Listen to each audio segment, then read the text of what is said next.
주님께서 어느 날 제자들에게 이제 물어보시죠. 인자를 누구라 하느냐. 이때 더러는 세례 요한입니다. 엘리야입니다. 에레미야 선지자 중에 하나입니다. 이렇게 답변합니다. 그때 예수님께서 너희는 나를 누구라 하느냐. 이때 시몬 베드로가 주는 그리스도시요 살아계신 하나님의 아들이시나이다. 이렇게 고백합니다. 이때 주님께서 내게 복이 있도다. 그런데 중요한 것은 이를 내게 알게 하니는 혈육이 아니요 하늘에 계신 내 아버지니라.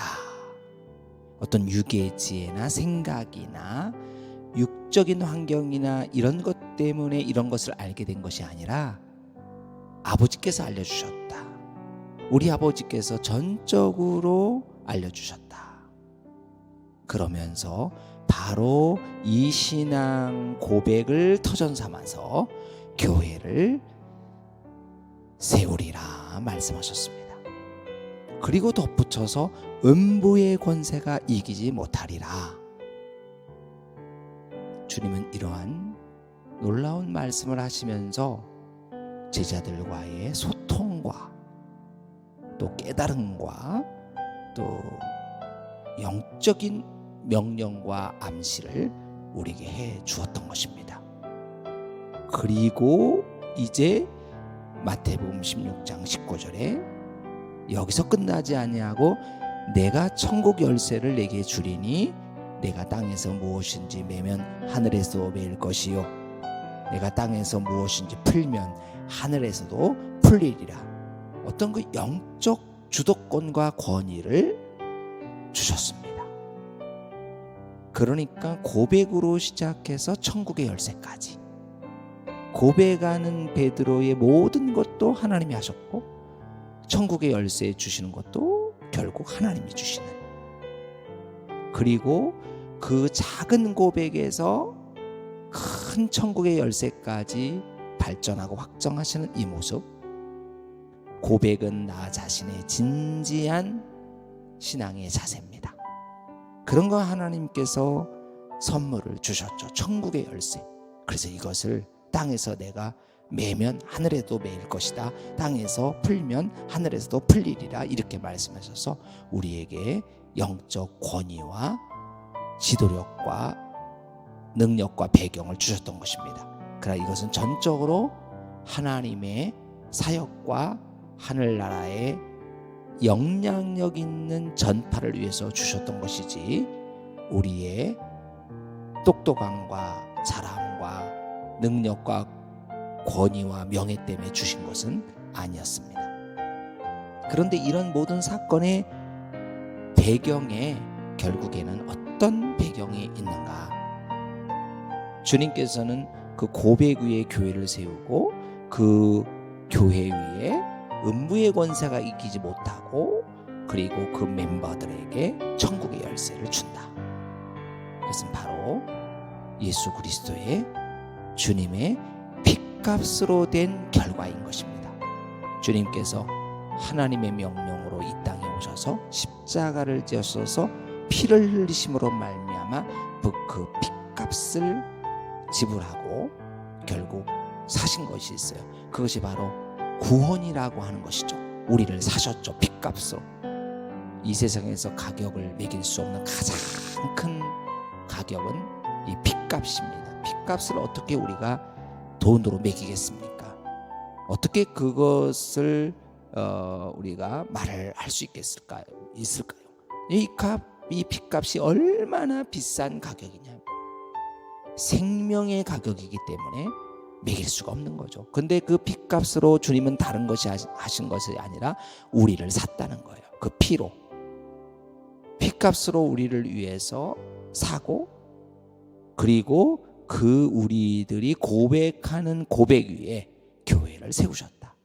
그러니까 결국에는 핏값으로 하신 것이 있는데 그것은 바로 우리를 사셔서 구원하신 일, 그리고 그 후에 교회를 세우시는 일, 가장 비싼 것으로 하신 것은 구원과 교회라는 것을 우리에게 보여주셨습니다. 과연 교회는 어떤 곳일까요? 우리가 이 교회 때문에 많이 시험에 들기도 하고 교회 때문에 갈등하기도 하고, 그러나 교회 때문에 우리가 큰 위로도 받고 교회 때문에 회복도 하고 교회 때문에 축복도 받습니다. 그래서 교회는 먼저 시험과 축복이 공유하고 함께하는 곳입니다. 그러나 좀 더 깊게 들어보면 시험으로 시작해서 축복으로 끝나는 곳이 바로 교회인 것입니다. 왜냐? 축복을 받으려면 반드시 시험으로 시작되기 때문입니다. 그 시험이 시작되고 거기서 인내를 배우게 되고, 인내를 통해서 회복을 하게 되고, 회복을 통해서 행하고 결단하게 되고, 그 회복함을 통해서 결단함을 통해서 행함을 통해서 결국에는 축복에 이르러가는. 그래서 교회는 어떤 곳이냐? 과연 시험과 축복이 함께하는 곳이고 결국에는 축복으로 결론 내는 것이 교회라는 것을 알려주셨습니다. 우리가 이 교회 때문에 여러 가지로 많이 힘들어하고 갈등하는 분들이 많으나, 이 교회 뒤에는 주님의 핏값이 있고 주님의 행함이 있으며 주님의 축복이 있게 됐던 것입니다. 결국 우리 사람들은 하나님이 주시는 어떤 기쁨으로 살아야 되는데, 참 그 기쁨이 우리에게 있음에 감사합니다. 우리에게 어떤 기쁨이 있을까요? 먼저 그것을 세상의 기쁨과 비교해 본다면 여인들이 갖는 큰 세 가지 기쁨이 있는데, 그 첫째 기쁨이 아이를 갖는 기쁨. 얼마나 아이를 가지면서 우리는 새 생명이기 때문에 기뻐합니까? 또 그리고 아이를 갖는 데서만 끝나지 않냐고, 그 아이를 낳는 기쁨. 힘들고 아프고 아프지만 눈물 나지만 낳을 때의 그 기쁨, 낳고 난 다음에 그 기쁨. 낳을 때는 너무 고통스러운데 낳고 난 다음에 그 기쁨 때문에 고통을 싹 잊어버리는. 그러나 여기서 그 기쁨이 끝나지 아니하고 세 번째로 어떻게 해요? 그 아이가 성장하는 기쁨. 갖는 기쁨, 낳는 기쁨, 성장하는 기쁨. 오늘 우리도 마찬가지입니다. 우리가 교회를 알려서 교회를 잘 소개하는 기쁨, 또 교회에 나오는 기쁨, 그런가 하면 그 교회에서 성장하는 기쁨. 우리는 이런 기쁨으로 살아가게 됩니다. 믿는 사람들의 이 3대 기쁨, 전하는 기쁨, 교회 나오는 기쁨, 나와서 성장하는 기쁨, 이것을 우리는 가지고 살아가고 있습니다. 그럼 결국에는 교회는 과연 어떤 곳인가? 이렇게 봤을 때 학교와 같습니다. 학교에서 어떤 것을 배우고, 어떤 것을 시험 보고, 어떤 것에 상을 받고, 또 어떤 것에는 보강하고, 어떤 것은 또 버리게 되고 하는 그런 학교와 같은 것이 교회다.